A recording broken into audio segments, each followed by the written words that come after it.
டேய் ஸ்பீடு, உனக்கு என்னடா குறை?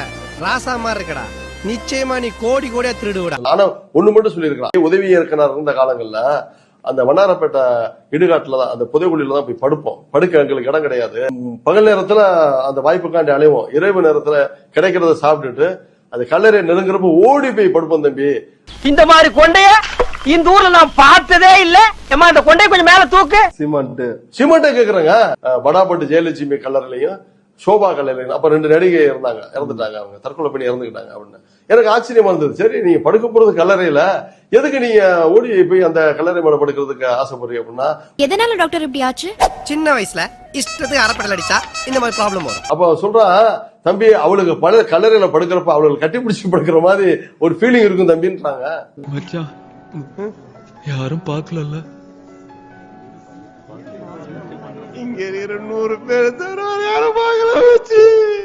எனக்கு ஒண்ணுமே புரியல. என்னடா இப்படி ஒருத்தன் இருப்பானா? எங்க நம்ம அருவறுப்பு படுவோம்.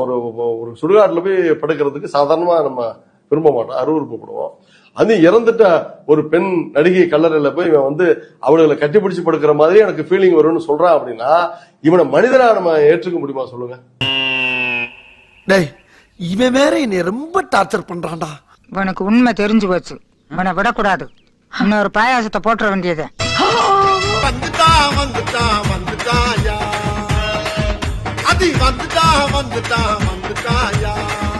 திருச்சி எஸ்பி வருண்குமாரை காக்கி சட்டையை ஏற்றி வைத்துவிட்டு கலர்ச்சிக்கு வாருங்கள் என நாம் தமிழர் கட்சியின் ஒருங்கிணைப்பாளர் சீமான் பேசியதற்கு திருச்சி எஸ்பி வருண்குமார் பதிலளித்திருக்கிறார்.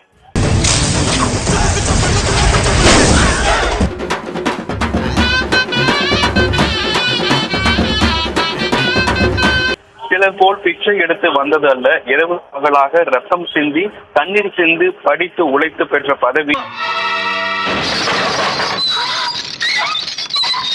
ஐபிஎஸ் உயிரை போல் நேர்ந்தெடுத்த காக்கி சட்டை இது. என்றும் காக்கி மேல் உள்ள பிச்சை எடுப்பது, பெண்களை ஆபாசமாக பேசுவது, நில அபகரிப்பு, ரவுடித்தம் செய்வதை சிலர் நிறுத்தினால் நான் காக்கி சட்டையை விடுவது பற்றி யோசிக்கிறேன்.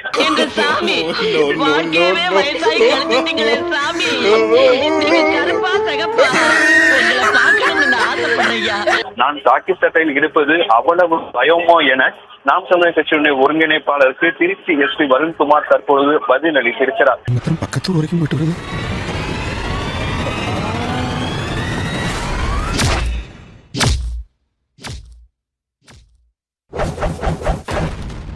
திருச்சி எஸ்பி வருண்குமார் அவரது குடும்பத்தினர் குறித்து அவதூறு கருத்து தெரிவித்த மேலும் 2 பேர் கைது செய்யப்பட்டிருக்கின்றனர். இந்த கிருஷ்ணன் பையன் யாரு தெரியுமா? கிருஷ்ணன் இங்க பாருங்க. ஆயர்குல தலைவன், முல்லை நில இறைவன், எங்கள் குல முன்னோன், கண்ணன் என்றும் கிருஷ்ணர் என்றும் எல்லோராலும் போற்றி வணங்கப்படுகிற தமிழ் இறை. இந்த சீன் ரொம்ப டச்சிங்கா இருக்குங்க, திரும்பவும் பார்க்கணும் போல இருக்குங்க. ஆமா ஆபரேட்டர், எஸ் இந்த சீன் இன்னொரு வாட்டி போடுங்க. பெண்கள் எல்லாம் ஆடு மேய்க்கிற இடையர்குல பெண்கள் எல்லாம் ஒரு குளத்துல குளிச்சுக்கிட்டு இருந்தாங்க. இந்த பொறிக்கு நாய் ஓடி போய் அந்த பிள்ளையை கட்டி வச்சிருந்த துணிமணிகளாம் எடுத்துக்கிட்டு மரத்துல உட்கார்ந்து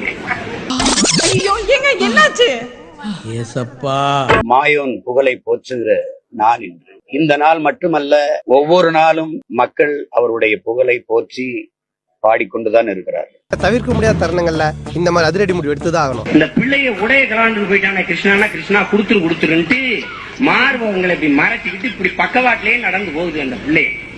அவன் சொல்றான் பாருங்க, எவ்வளவு கண்ணியமிக்க கடவுள், 2 கையும் நீங்க ஏந்தி கேட்டாத்தான் தருவேங்க. என்னடா சொன்னா எலி குஞ்சு பயல. டேய் வருவி இல்ல, வா அப்ப வச்சுக்கிறோம். அவர் கிருஷ்ண பரமாத்மாவாகலாம், கண்ணராகலாம், எதுவானாலும் எங்கள் குல முன்னோன் மாயவன் மாயோன் எங்கள் மூதாதை என்பதில் எங்களுக்கு பெருமையும் திமிரும் எங்களுக்கு உண்டு. உண்மையிலேயே நல்ல மான ரோசம் உள்ள தாய்மார்களா இருந்தா நாளையில இருந்து நீங்க கிருஷ்ணனுக்கோ கண்ணனுக்கோ கோயிலுக்கு கூப்பிடுற. உண்மையிலேயே அவனெல்லாம் ஈவ்டீசிங்ல உள்ளதுக்கு போட்டு செருப்பு கட்டி அடிக்கணும். நாய இந்த நாய பொம்பளை பிள்ளைல பார்த்தாலே ஈவ்டீசிங்கிறான். இவன் இவ்வளவு சேட்டை செஞ்சிருக்கான் அந்த பொறிக்கு நாய். இவனை கடவுள்னு கும்பிடுன்ற. என்ன அப்படி பாக்குறீங்க? என் மேல சந்தேகமா உங்களுக்கு? அந்த மாயோன் புகழை போற்றுவதில் தமிழின பிள்ளைகளுக்கு அளவு கடந்த பெருமிதமும் மகிழ்ச்சியும். அதனால் எங்களுடைய மாயோன் புகழை உள்ளன்போடு அவருக்கு நாங்கள் மலர் தூவி விளக்கேற்றி அவர் புகழை போற்று.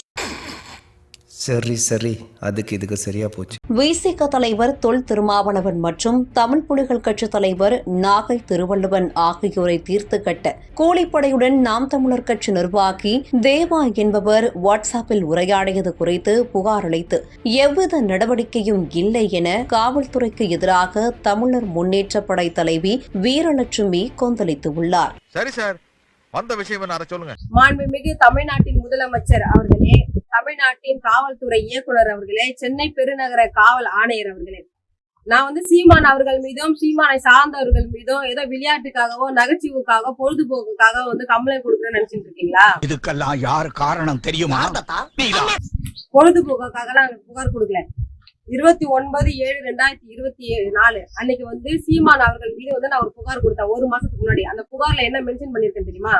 சீமானும் சீமான் கட்சியை சேர்ந்தவங்களும் என்னையும் நாகை திருவள்ளுவன் அவர்களையும் தொல் திருமாவளவன் அவர்களையும் கொலை செய்து விடுவதா என்னுடைய கைபேசி எண்ணுக்கு என் கட்சி சார்ந்தவங்க கிட்ட பேசினாங்க. அந்த பேசினதை நாங்க மென்ஷன் பண்ணி புகாராகவும் அவங்க என்ன எங்க கிட்ட பேசினாங்கன்றது அந்த ஆடியோவை ஊடகத்தின் முன்பாக நான் போட்டு காமிச்சேன். அது எல்லா ஊடகத்திலும் தெரிஞ்சுது. சொல்றத கேட்க எனக்கு நெஞ்சு முட்டுதியா. நான் கொடுத்த புகாருக்கு நீங்க நடவடிக்கை எடுத்திருந்தீங்கன்னா இந்த பிரச்சனை வந்திருக்காது. இப்ப நீங்க நடவடிக்கை எடுக்காதனால ஜேர்னலிஸ்ட் கரிகாலன் தம்பி அதாவது சீமான் கட்சியில இருக்கக்கூடிய சீமான் கூடிய இருக்கக்கூடிய தேவன்ற ஒரு நபரு தென் மாவட்டத்துல இருக்கக்கூடிய ஒரு கூலிப்படையினர் கிட்ட வாட்ஸ்அப்ல பேசின ஸ்கிரீன்ஷாட். முதலைக்கிட்ட மோதிட்டு முக்காடா போட்டு போற உன்னை எங்க போனாலும் விட மாட்டேன். இதுல என்ன பேசிருக்காங்க அப்படின்னு பாத்தீங்கன்னா, தமிழ் புலிகள் கட்சி நாகை திருவள்ளுவன் அண்ணன் அவர்களை கொலை செய்வதற்கு திட்டம் தீட்டி இருக்கிறாங்க. அந்த திட்டம் தீட்டின அந்த வாட்ஸ்அப் பதிவு தான் இது.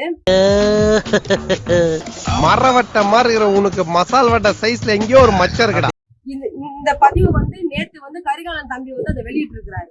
இப்ப அது மட்டும் இல்லாம சீமான் விஜயலட்சுமி சீமான் அவர்கள் மீது 10 முறை கரைகழிப்பு செஞ்சாருன்னு புகார் கொடுத்தாங்க. அதுக்கும் நடவடிக்கை எடுக்கல.